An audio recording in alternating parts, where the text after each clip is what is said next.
जय हिंद, नमस्कार प्यारे दोस्तों। आप सभी का स्वागत करता हूं आपके अपने YouTube channel CG classes Bharat पर। जैसा कि आपको पता है कि पीएम यशस्वी योजना जो अपने प्रतियोगी परीक्षा वो होने वाली है 29 तारीख को, 29 सितंबर को। उसी से रिलेटेड हम जो मैथ की क्लासेज स्टार्ट कर रहे हैं आज से। और मैथ की जो परसेंटेज की क्लास नंबर 1 हो चुकी है आपकी, और परसेंटेज की क्लास नंबर 2 रहेगी। और कुछ महत्वपूर्ण प्रश्न है के ऊपर हम फोकस करेंगे। ज़्यादा से ज़्यादा इम्पोर्टेंट प्रश्न रहेंगे, जो मतलब एक एक टाइप के सारे क्वेश्चन करवाऊंगा मैं आपको। तो एक एक टाइप हर क्वेश्चन का होगा, ठीक है। एक एक या दो दो टाइप हर क्वेश्चन का मिलेगा आपको।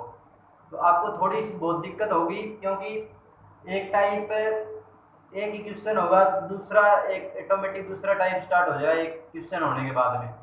तो ऐसा आपको कोई फील नहीं होना चाहिए। एक टाइप का एक क्वेश्चन मैंने करवा दिया तो उससे रिलेटेड दूसरा टाइप खुद करो, यानी कि आंकड़े जो नंबर है उसके अंदर संख्या जो चेंज करके वही क्वेश्चन पुट करो, और नंबर जो संख्याएं हैं वो अलग अलग सेट करके आप क्वेश्चन करने की कोशिश करो, ठीक है। तो आइए दोस्तों, हम अपने आज की क्लास नंबर 2 की तरफ चलते हैं। परसेंटेज की क्लास नंबर 2 रहेगी, ठीक है। क्लास नंबर 2 परसेंटेज की, और सीजी क्लासेज @ सीजी क्लासेज, या तो स्क्रॉल लगा देना या फिर यहाँ पर भारत लिख देना, ठीक है। भारत, ठीक है। तो इतनी बात समझ में आ गई, सीजी क्लासेज भारत पर है। और ये है आपका सिक्योर 60 एजुकेशन। और अगर इस पर भी विजिट करो तो इस पर भी बहुत सारी क्लासेस पड़ी है, और @ सीजी क्लासेज भारत पर आपकी क्लास रेगुलर चल रही है। तो कोई जरूरी नहीं है यशस्वी योजना के लिए हो, और भी बहुत सारी जो प्रतियोगी परीक्षा होती है उनके लिए भी इम्पोर्टेंट है। यानी कि मैथ है सभी के अंदर समान रहता है, तो हर प्रतियोगी परीक्षा के अंदर पूछे जाने की आशंका इसके अंदर रहती है। हर मतलब मैथ के हर सवाल यहाँ पर आपको देखने को एग्जाम में मिलते हैं। तो आइए दोस्तों, हमने बेसिक कर लिया था इसका, और सीधा सिंपल हम परसेंटेज की क्लास जो अपना सवाल है उस एक नंबर सवाल पर चलते हैं, ठीक है। कुछ परसेंटेज आपको बता दी थी मैंने, परसेंटेज प्रतिशत, ठीक है। और कुछ प्रतिशत इंपोर्टेंट जो परसेंटेज थी वो मैंने आपको बता दी थी। तो आइए दोस्तों, अब बढ़ेंगे अपने पहले क्वेश्चन की तरफ, ठीक है। तो इम्पोर्टेंट है जो पहला क्वेश्चन है, यदि किसी संख्या में हम उसका क्या देता है, पहला क्वेश्चन, यदि किसी संख्या में हम उसका 20% जोड़ दें तो हमें क्या प्राप्त होगा, क्या प्राप्त होगा। देखो, अगर किसी संख्या में हम उसका 20% जोड़ दें, सिंपल सी बात है, 20% की फ्रैक्शन क्या होती है, 20% होता है, इसकी भिन्न होती है 20% की। जब परसेंटेज हटाओगे तो नीचे कितना आ जाएगा, 100 आ जाएगा। तो कितना हो गया, 1/5, 20 पंजे 100, 20 एकम 20, देखो यहाँ करके बता देता हूँ, 20/100, 20 एकम 20, 20 पंजे 100, यानी कि 1/5। और ये भी बताया था कि दोस्तों, जो ये नीचे वाला नंबर होता है ओरिजिनल नंबर होता है, ठीक है। यानी कि ये वो कोई संख्या है जिसको हम मान के चलते हैं, आप x मान के चलते हो, या फिर मतलब कोई सभी टीचर का करवाने का अलग अलग जो अपने जो है तरीका है। तो यदि किसी संख्या में अगर वो कोई संख्या है, हम उसको 5 मान ले, इसको ही वो संख्या मान ले, ये वो संख्या, यदि किसी संख्या, ये है वो कोई संख्या, अगर ये कोई संख्या 5 हमने मान ली, तो इसका 20% ये वाली संख्या होती है, पिछली क्लास में बताया था परसेंटेज की, देख लेना। तो 5 का 20% एक होता है। ये कहते हैं यदि उस संख्या के 20% में वो जोड़ दिया जाए, यानी इसका 20% में जोड़ दें, कह रहा है कि 5 में 1 जोड़ने के लिए बोला है, 5 में 1 जोड़ने के बाद में कितना प्राप्त हो जाएगा, 6 प्राप्त हो जाएगा। और ये पूछा था हमसे क्या प्राप्त होगा, तो हमें क्या प्राप्त होगा, 6 प्राप्त होगा। अब कह देगा आगे थोड़ा सा और जोड़ के, इस सवाल को पता कैसे करेगा वो, तो इस सवाल को आगे जोड़कर लिखेगा, प्राप्त होगा। तो जो नया रेशियो और पुराना रेशियो बताओ, जो नई वैल्यू आई है उसकी पुरानी से रेशियो बताओ, ठीक है, जुड़ने के बाद में जो आया है। और ये पूछ लेगा कि कितना प्रतिशत अधिक है, जो ये 6 आया था 1/5, यहाँ से 5 में से जुड़ के ये 6 आया था, ये ओरिजिनल नंबर से नया वाला नंबर कितना अधिक है, ये पूछ लेगा। कितना अधिक है, 5 से 1 ज्यादा है 6। और हमेशा जो कम पर ज्यादा होता है, ज्यादा पर कम होता है, तो 5 पर 1 ज्यादा है, यानी कि 5 पर 1 ज्यादा प्रतिशत के लिए होता है। यानी किसी भी भिन्न को अगर प्रतिशत में देखना हो, हमको करना हो सोल्व, तो उस भिन्न के साथ में गुणा कर देते हैं, किसकी, 100 की। तो इसके साथ में 100 की गुणा कर देंगे तो कितना आ जाएगा, 20% आ जाएगा। 20×5 100 होता है, और 20% जोड़ दे तो यही हमने बोला था और यही आ गया हमारा, ठीक है। तो अब देखिए अभी चलेंगे अपने नेक्स्ट क्वेश्चन पर। अब ये कहता है, इसी प्रकार के क्वेश्चन में आगे ये चेंज करेगा, यदि किसी संख्या में हम उसका 20% जोड़ दें, तो देखो अब ये जोड़ने की जगह क्या कर देगा, घटा दें। ये कहेगा कि घटा दें, ठीक है। 20% जोड़ने की बात हो रही थी पहले, अब ये कहता है कि 20% घटा दें। तो 20% घटाने का मतलब क्या है कि 20% क्या, यहाँ पर कोई भी फ्रैक्शन आ सकती है, 12.5% या फिर 25% या फिर 30%, कोई भी जो परसेंटेज आ सकती है। 20% यानी कि 1/5। अब कहता है कि उस संख्या के 20% में से घटा दो। यदि किसी संख्या में कोई संख्या ये, उसके 20% में से घटा दो। इस 5 के 20% यानी कि 1 घटाने के लिए बोल रही है, 1 घटा दिया, 5 में से 1 घटा दिया, कितना आ गया, 4 आ गया, ठीक है। तो हमें क्या प्राप्त हुआ, 4 प्राप्त हुआ। लेकिन अब क्वेश्चन यहाँ पर एक लाइन और जोड़ देता है यहाँ पर एग्जामिनर, और कह देगा कि हमें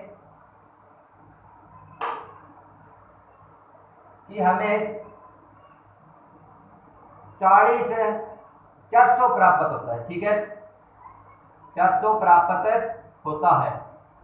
अब देखो 20% है, 20% का मतलब क्या होता है, 1/4। 20% का मतलब क्या होता है, 1/5, ठीक है, 1/5 होता है।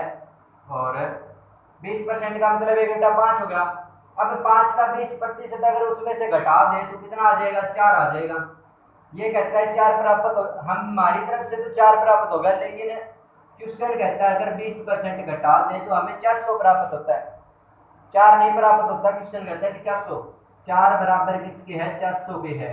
तो 1 बराबर किसके हो जाएगा, 100 के, यानी कि इस 100 का 4 गुना होता है 400। तो 4 से कितना ज्यादा है, 400, 100 गुना ज्यादा है। तो जो ओरिजिनल नंबर था, वास्तविक संख्या थी, वो भी तो 4 गुना, वो भी तो 100 गुना रही होगी, यानी कि वो संख्या कितनी रही होगी, 500 रही होगी, ठीक है। इस प्रकार के सवाल पूछ लेता है कि 400 प्राप्त होता है, तो वह वास्तविक संख्या बताइए, वास्तविक संख्या क्या होगी। तो ओरिजिनल नंबर वास्तविक संख्या, हम नीचे वाले दिन को मान के चलते हैं, नीचे वाले हर को मान के चलते हैं, अंश ऊपर वाला हर नीचे वाला होता है। आगे समझ में। और जो प्राप्त होता है वो इसमें जुड़कर या घटकर आता है, यहाँ पर प्राप्त होती है संख्या। अब वो कह देगा कि हमें प्राप्त तो इतना होता है, हमें प्राप्त इतना होता है, तो प्राप्त होने वाली संख्या के जो क्वेश्चन कह रहा है उसके बराबर रख देंगे। जितना ये गुणा होगा तो संख्या भी तो उतनी ही गुणा रही होगी।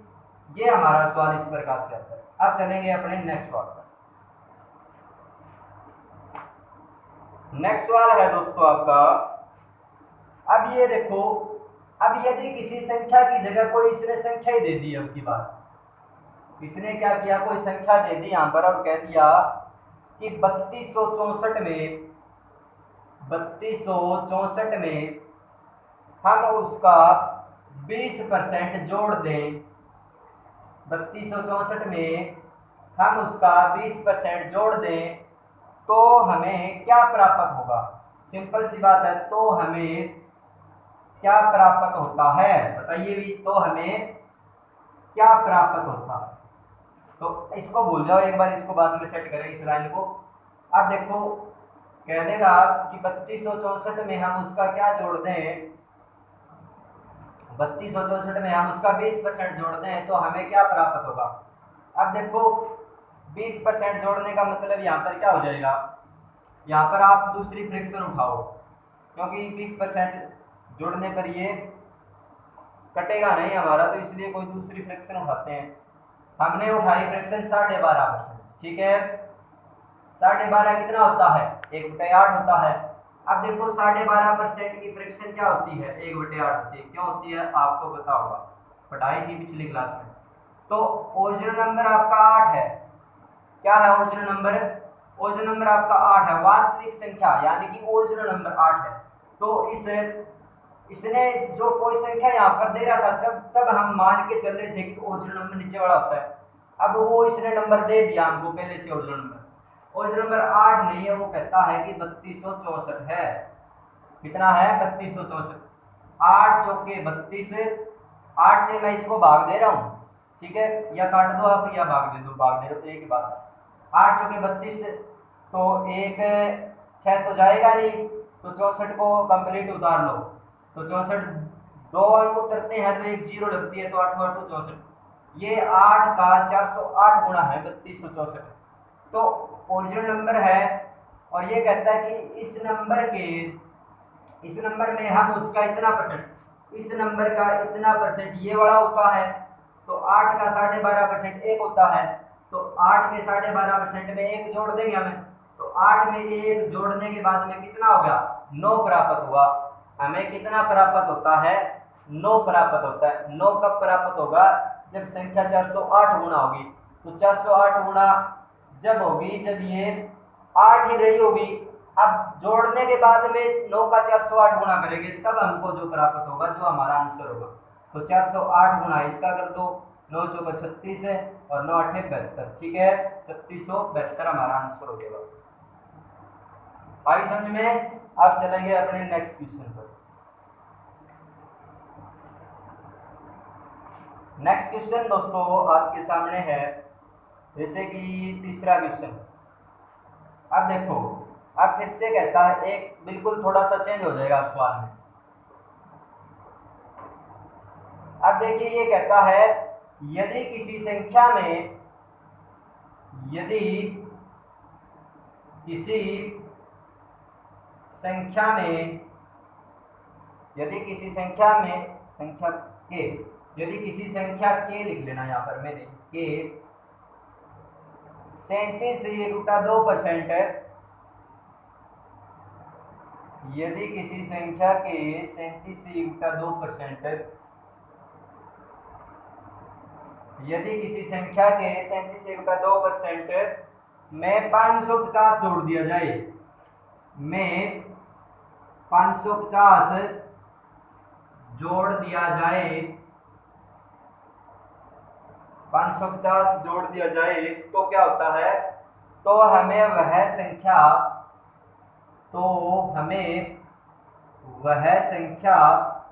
स्वयं प्राप्त हो जाती है, यानी कि वही संख्या मिल जाती है, जोड़ने पर प्राप्त हो जाती है। तो वह संख्या बताओ, तो वह संख्या बताओ। देखो, यदि किसी संख्या, कोई संख्या हमको नहीं पता, लेकिन हमें 37.2% का तो पता है। 37.2% कितना होता है, 37.2%, 37.2% बताओ कितना होता है भाई, 3/8 होता है 37.2%। कैसे होता है, 37 दूनी 74, 74/2 हो गया। प्रतिशत था, प्रतिशत हटाओगे नीचे 100 आ जाएगा, 25 थी 75 और 25 चौके 100, कितना हो गया 3/8, 2 चौके 8, ठीक है। अब देखो, कोई संख्या, यदि किसी संख्या हमने मान ली कि 8 है वो कोई संख्या, ठीक है, 8 का इतना प्रतिशत ये वाली संख्या होती है, तो 8 का 37.2% 3 होता है। तो कहता है 37.2% में, यानी 8 के 37.2% में, यानी कि 3 की बात कर रहा है, 3 में मैं क्या जोड़ू कि वो संख्या हमको वापस प्राप्त हो जाए, 8 प्राप्त हो जाए। तो 3 में मैं कितना जोड़ू कि 8 प्राप्त हो जाए, तो 3 में 5 जोड़ूंगा तो 8 प्राप्त हो जाएगा, 5 3 8 होता है। लेकिन क्वेश्चन कहता है 37.5 में 550 जोड़ दिया जाए, हमारी तरफ से तो 5 जोड़ा जा रहा है, ये कह रहा है कि 550 जोड़ा जाए। तो 5 नहीं, कितना जोड़ा जा रहा है, 550 जोड़ा। कितना गुना है, 11 पंजे 55 और 0 110 गुना, यानी कि 110 गुना जोड़ा जा रहा है। तो वह समय संख्या, तो अच्छा जोड़ दिया जाए तो हमें वह समय, तो वह संख्या समय प्राप्त हो जाती है। ये यहाँ पर लिखना था, प्राप्त हो जाती है। तो वह संख्या बताइए। तो वह संख्या, ओरिजिनल नंबर तो 8 मान के चले थे, तो ओरिजिनल नंबर 8 का भी 110 गुणा 880 हो जाएगा। ठीक है। यदि किसी संख्या में 37.5%, यदि किसी संख्या 37.5% में 550 जोड़ दी जाए तो 37.5 होता है, ओरिजिनल नंबर 8 मान के चले थे। तो 8 का इतना प्रतिशत में मैं क्या जोड़ूंगी, 8 आ जाए। 8 का इतना प्रतिशत ये होता है। ठीक है।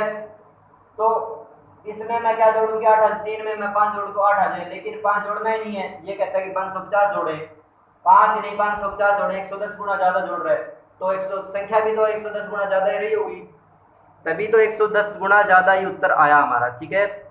अब चलेंगे आगे नेक्स्ट सवाल पर। तो आपका दोस्तों नेक्स्ट सवाल है,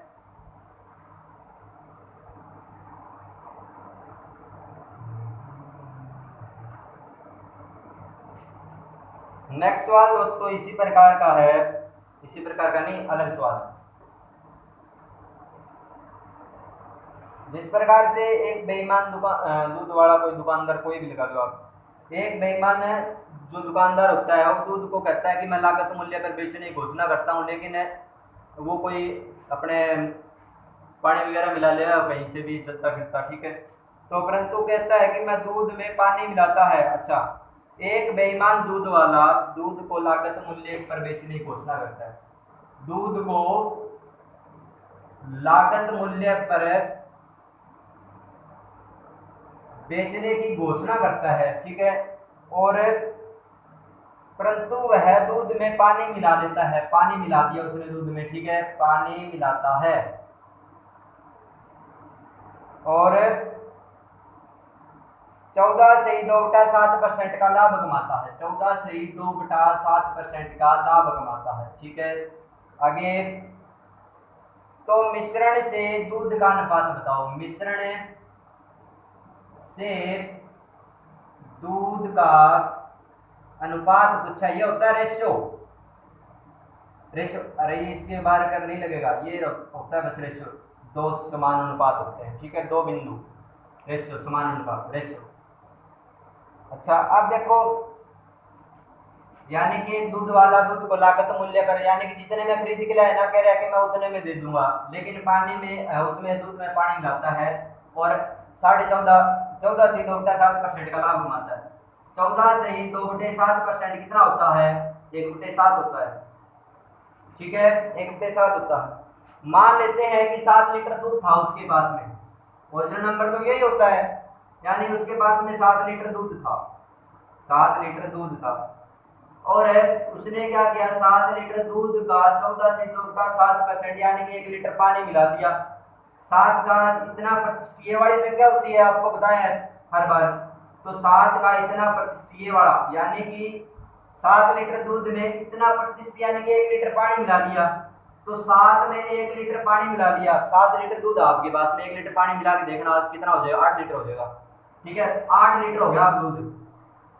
ठीक है, यानी कि जहां वो 60 रुपए लीटर बेच रहा था, तो अब 60 रुपए एक्स्ट्रा बेच देगा वो। तो अब देखो, पहले वाला रेशियो और बाद वाला रेशियो कितना हो गया, मिश्रण, मिश्रण कितना हो गया, ये टोटल है 7 लीटर दूध और 1 लीटर पानी का टोटल मिश्रण ही हो गया, मिक्सचर हो गया। ठीक है, मिक्स हो गया सारा, मिक्स होने के बाद में 8 लीटर दूध हो गया, वो मिश्रण कितना हो गया, ये मिक्सचर आ गया। ठीक है, मिक्सचर, तो मिश्रण हो गया आपका, मिश्रण कितना हो गया, 8 लीटर। और मिश्रण से दूध का रेशियो पूछा है, दूध कितना है, 7 लीटर है। बस ये हमारा आंसर। ठीक है, अब चलते हैं अभी। अब यहां पर एक कंडीशन और रखता है वो, यहां पर कह देगा अगर मिश्रण की मात्रा, यहां पर कह देता है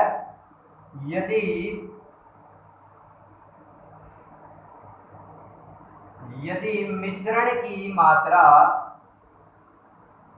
8100 लीटर हो, यानी कि जो दूध मिलाया गया है, दूध में पानी मिलाया गया है, दूध में पानी मिलाने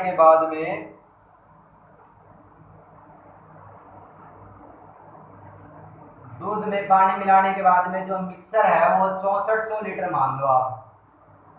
मिश्रण की मात्रा कितनी हो जाती है? 6400 लीटर हो जाती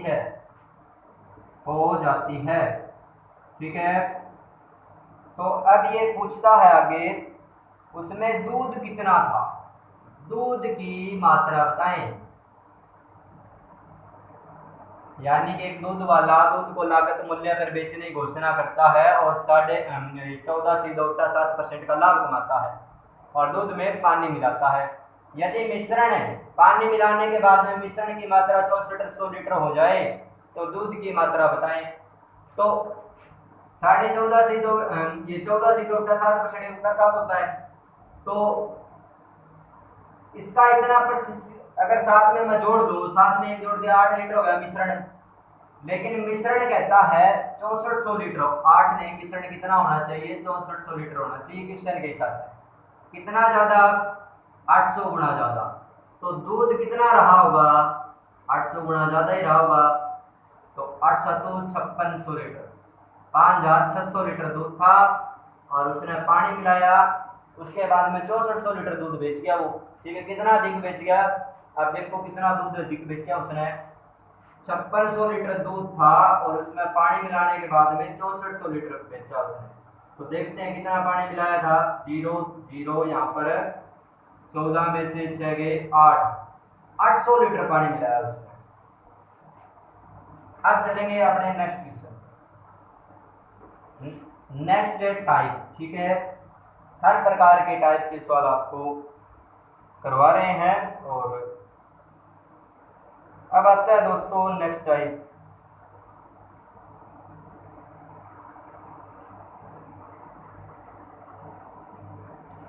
अगर किसी संख्या में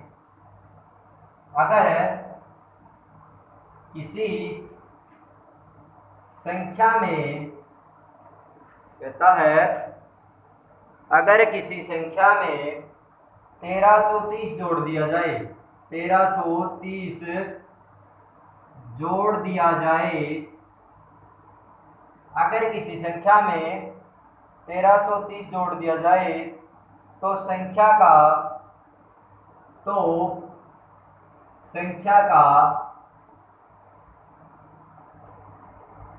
ये क्या है?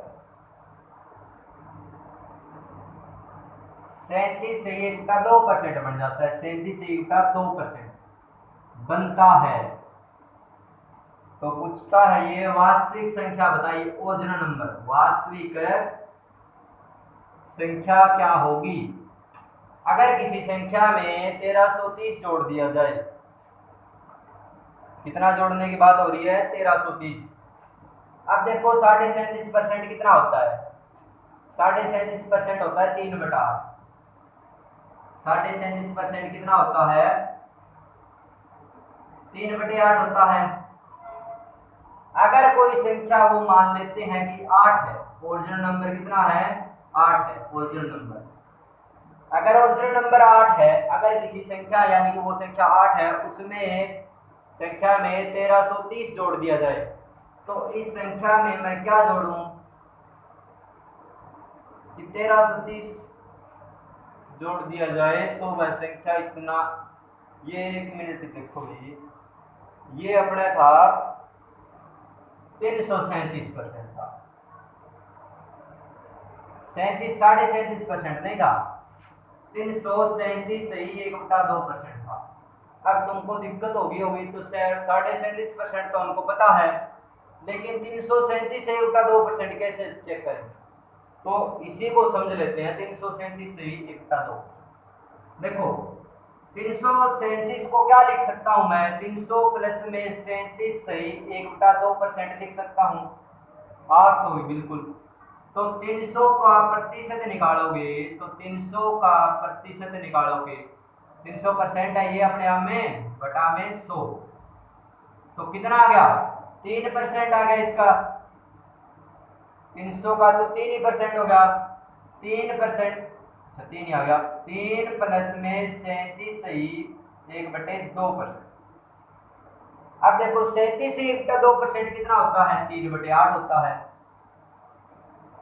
37 से 1/2% कितना होता है, 3/8 होता है। और प्लस में कितना है, 3 प्लस में 37 3/8, तो 8 ये 24 और 3 कितने हो गए, 27/8। तो 337 से 1/2% की फ्रैक्शन बढ़ेगी आपकी 27/8। ठीक है, तो आइए देखते हैं इसको। 200 का कितना होता है, अगर 237 लिखा होता तो 200 को क्या 237 को क्या लिखते हैं, 200 प्लस में 37 सही 1/2। इसका तो पता है आपको, इसका निकाल दो, 200/100 कितना आ गया, 2%, 2% नहीं 200% तो था ही, 2 आ गया इसका संख्या, 2 संख्या आ गई, प्लस में 2 संख्या आ गई। ठीक है, और 2 प्लस में 37 से 2 कितना होता है, 3/8, 8 19 16 और 3 कितने हो गए, 19/8। इस प्रकार इसकी फ्रैक्शन निकालते हैं। अब चलेंगे अपने नेक्स्ट अपने इसी सवाल पर, आगे कैसे होगा ये। इसकी फ्रैक्शन कितनी आई है, 27 से 27/8 आ गई। ठीक है, अगर कोई संख्या 8 है उसका इतना प्रतिशत 27 होता है, ये कहता है कि किसी संख्या में इतना जोड़ दिया जाए तो संख्या का इतना प्रतिशत बढ़ जाता है। इस संख्या का इतना प्रतिशत 27 बढ़ना चाहिए, इसमें मैं क्या जोड़ूं कि इसका इतना प्रतिशत 27 बढ़ जाए। तो 8 में मैं क्या जोड़ूं कि 27 बन जाए, बताओ 8 में मैं क्या जोड़ूं कि 27 बन जाए। तो 8 में मैं 19 जोड़ूंगा तो 27 बन जाएगा, लेकिन क्वेश्चन कहता है 19 जोड़ना ही नहीं, तो कितना जोड़ना है अभी, 1330 जोड़ना है, 19 नहीं 1330 जोड़ना है। तो 19 से कितना ज्यादा है, ये कितना ज्यादा जुड़े, कितना ज्यादा गुना, तो 19 सत्ता 133 होता होगा। ठीक है, 9 सत्ते 63, 6 9 1 9 6, 19 सत्ते कितना होगा,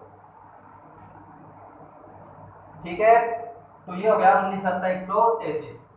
देखो 7 में 63, असल लगी 6, 7 के 7 और 1 7 और 6 13, मैंने 5 जोड़ दिया था।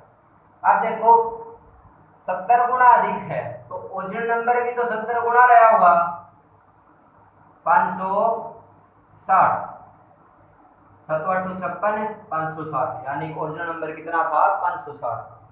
इतनी बात समझ में आ रही है। तो अब चलेंगे नेक्स्ट क्वेश्चन पर। तो दोस्तों नेक्स्ट क्वेश्चन है आपका,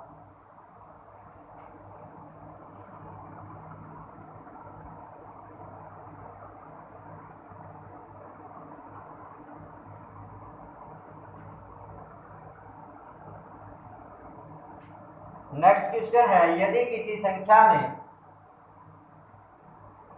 यदि यदि नहीं अभी ये नहीं, ये तो अभी करवाया है। एक व्यक्ति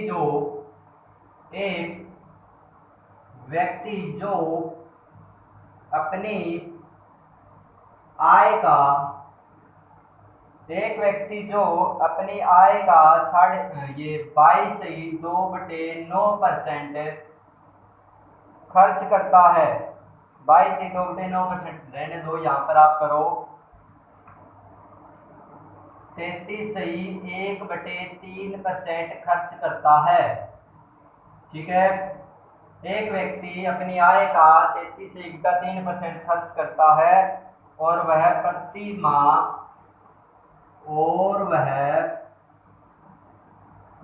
माह यानी कि 1 महीने का बचा लेता है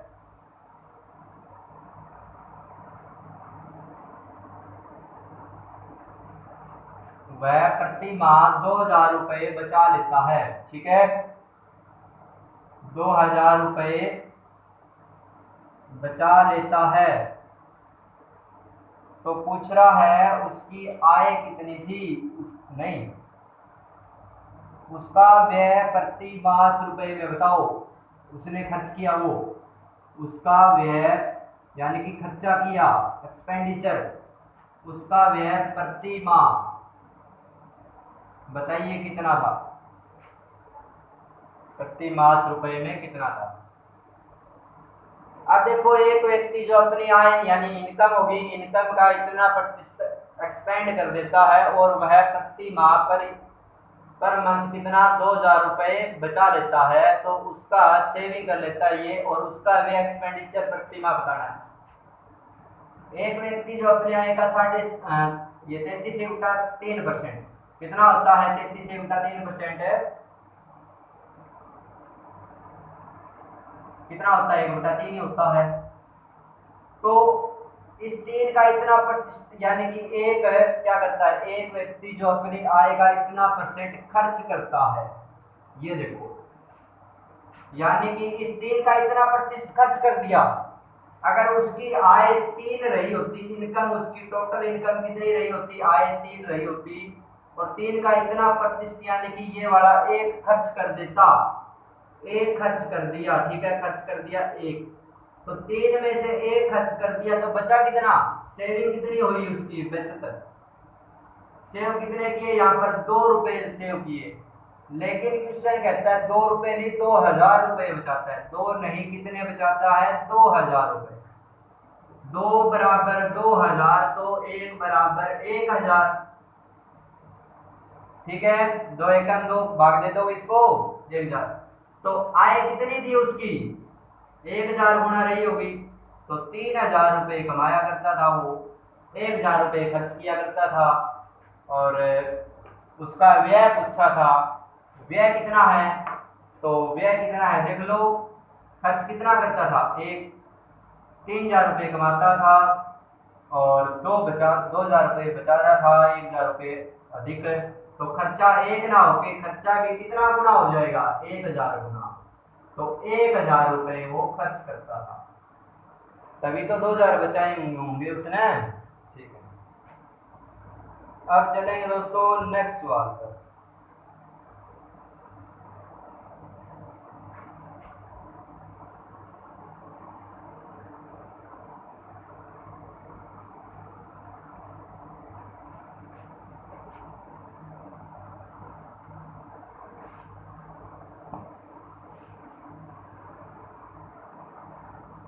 नेक्स्ट सवाल है दोस्तों आपका,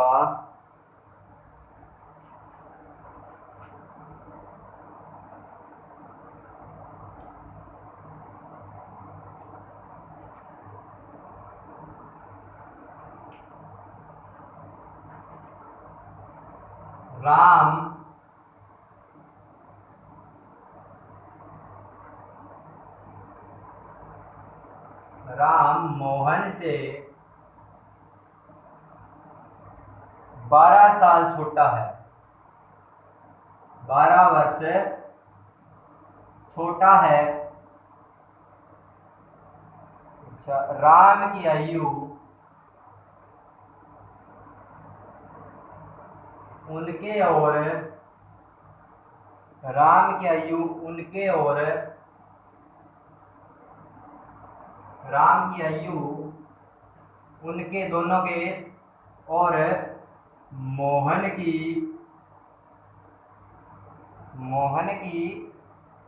आयु के योग का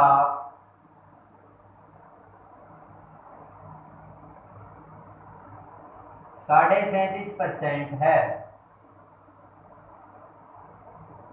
10 वर्ष बाद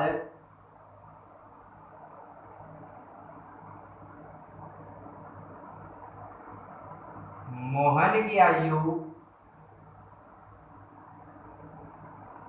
क्या होगी, देखिए राम मोहन से 12 वर्ष छोटा है, राम की आयु उनकी और मोहन की आयु के योग का 37.5%, 10 वर्ष बाद मोहन की आयु पूछिए। अगर आपको 37.5% की फ्रैक्शन पता है, 37.5% कितना होता है, 3/8 होता है, ठीक है। राम और मोहन, राम है मोहन से 12 वर्ष छोटा है, इसको छोड़ो, राम की जो आयु होगी, एक मिनट,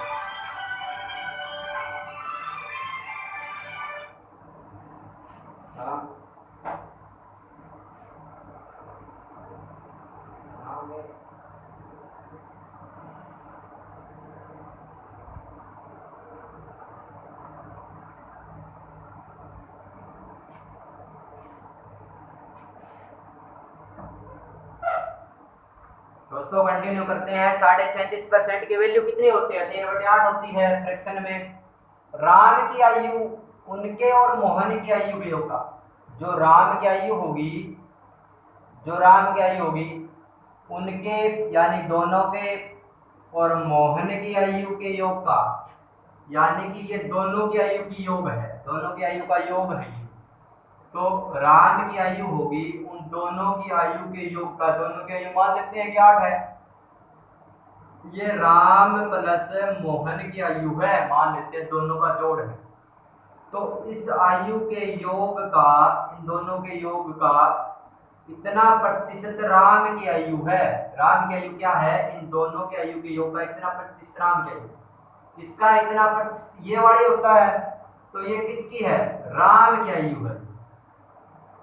तो अगर राम की आयु 3 है तो मोहन की आयु कितनी रहेगी? 8 में से 5 रहेगी।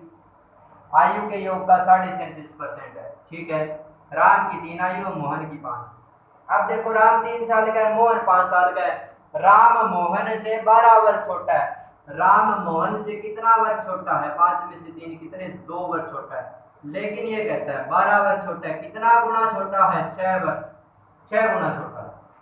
तो अब पूछा क्या है? तो देखो 6 गुना छोटा है मोहन, नहीं राम मोहन से, तो राम की आयु भी 6 गुना होगी, 18 साल का होगा राम।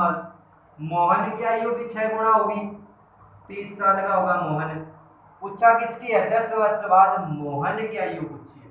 तो 10 वर्ष बाद मोहन की आयु 10 और जोड़ दो, कितने साल का हो जाएगा मोहन? 40 साल का हो जाएगा 10 वर्ष में। आ रही है समझ में? चलेंगे नेक्स्ट सवाल पर। और नेक्स्ट सवाल है दोस्तों आप सभी का, आपके सामने ये लास्ट सवाल रहेगा इस अब की बार वाला, यानी कि एक सवाल और कर लेते हैं। तो आगे आपका सवाल है दोस्तों,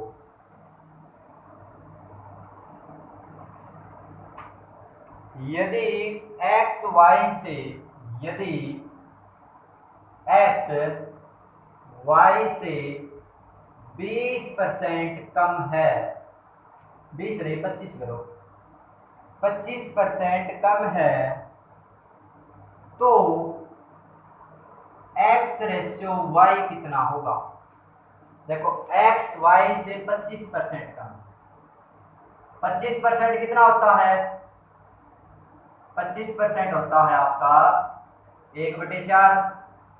जो x है वो y से 25% कम है, जो x होगा ना वो y से 25% कम है। तो y जो बाद वाली वैल्यू होती है ना, वो इस y को आप ये मान लो कि y ये है। y से 25% कम कौन है? x है। तो y अगर 4 है, 4 का 25%, एक कम क्या है? x है। 4 से एक कम कितना है? x 3 है। तो x रेशियो y कितना हो गया? 3/4 हो गया। अब ये पूछ लेगा y x से कितना ज्यादा है? y x से कितना ज्यादा है? 3 से कितना ज्यादा है? 4, 1 ज्यादा है। तो 1 जितना कम होता है उस पर ही ज्यादा होता है, जो ज्यादा होता है उस पर ही कम होता है। यानी कि ये कम है तो इस पर ही ज्यादा होगा। तो 1 ज्यादा है किस पर? 3 पर, गुणा में 100। तो 100/3 कितना होता है? 33 सही 1/3% होता है। क्या है? अधिक है। तो y x से कितना अधिक है? 33 से उल्टा 3% है। अब चलते हैं नेक्स्ट सवाल पर। नेक्स्ट सवाल है आपका,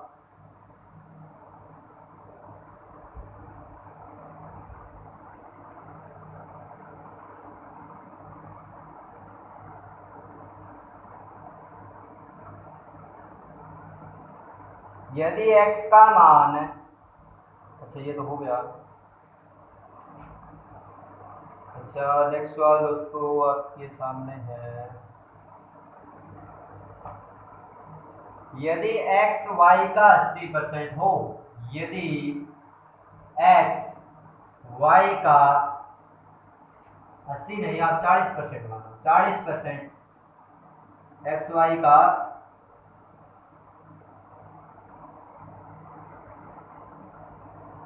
90% मान लो, 90% हो, एक्स वाई का 90% हो, तो एक्स का कितना प्रतिशत वाई? तो एक्स का कितना प्रतिशत वाई होगा? वाई होगा। तो देखिए कहता है कि एक्स वाई का 90% हो। 90% कितना होता है? 90% होता है 9/10। अरे परसेंटेज हटा दो, नीचे 100 आ जाएगा, 0 से 0 कट जाएगी और कितना आ जाएगा? 9/10 ही आ जाएगा। तो यदि x y का 90% हो, तो अगर y मैं इसको मान लूं, ये जो लास्ट वाली होती है ना, दूसरे नंबर वाली y, यहाँ पर x दिया होता तो यहाँ पर x इसको मानते आप। अब यहाँ y दे रखे तो y इसको मान लो। यदि x y का 90% हो, y का 90, इस 10 का 90% क्या होना चाहिए? y x होना चाहिए। तो 10 का 90% कितना होता है? 9। तो इस y का 90% क्या कह रहा है? x है। यदि x y का 90% हो, इसने ना तो कम बोला ना ज्यादा बोला, सीधा कह दिया कि इस y का 90% ये वाली संख्या होगी। तो x कितना होगा? डायरेक्ट 9। तो x रेशियो y कितना हो जाएगा? 9/10। ठीक है। तो x का कितना प्रतिशत y होगा? तो देख लो x का कितना प्रतिशत y है। तो x कितना है? 9 और y कितना है? 10। कितना प्रतिशत y है? देखो भी 1000/9 कर दो। तो x का कितना प्रतिशत y है? इतना x है ना, x को भाग में रखेंगे और कह रहे हैं कितना प्रतिशत y है, तो y को ऊपर रख देंगे। तो 1000 को 9 से डिवाइड कर लेना आप। अब चलेंगे नेक्स्ट बात।